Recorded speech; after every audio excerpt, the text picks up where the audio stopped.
السلام علیکم ورحمۃ اللہ وبرکاتہ۔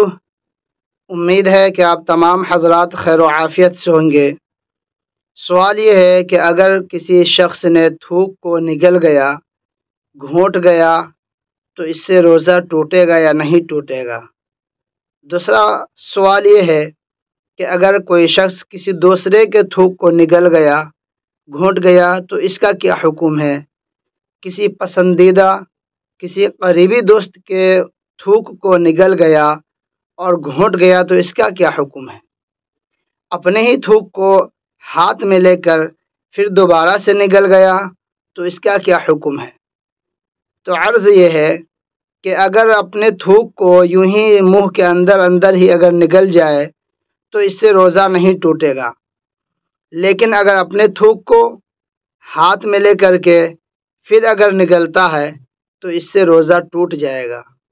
اسی طریقے سے دوسرے کے تھوک کو اگر نگلتا ہے تو اس سے روزہ ٹوٹ جائے گا اور قضا لازم ہوگا، کفارہ نہیں۔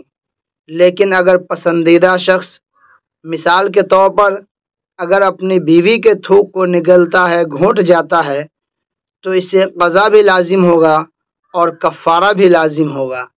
اسی طرح اپنے کوئی قریبی دوست، کوئی محبوبہ یا کوئی قریبی دوست ہے، اس کے تھوک کو نگلتا ہے تو اس صورت میں بھی اس کا روزہ جو ہے ٹوٹ جائے گا، قضا بھی لازم ہوگا اور کفارہ بھی لازم ہوگا۔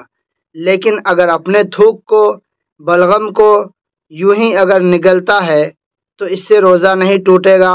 بعض لوگوں کی عادت ہوتی ہے، وہ چلتے پھرتے ہمیشہ تھوکتے ہی رہتے ہیں، ان کو شبہ ہوتا ہے، اور یہ شبہ ایسے ختم ہونے والا نہیں ہے۔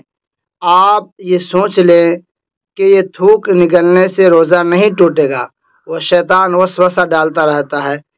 تھوک نگلنے سے روزہ نہیں ٹوٹتا ہے، البتہ کسی دوسرے کے تھوک کو نگل جائے تو اس سے روزہ ٹوٹ جائے گا۔ لیکن اپنے دوست یا اپنے قریبی دوست یا پھر اپنی بیوی ہے، اگر اس طرح کے آدمی کے تھوک کو نگلتا ہے تو اس سے روزہ ٹوٹ جائے گا، قضا بھی لازم ہوگا اور کفارہ بھی لازم ہوگا۔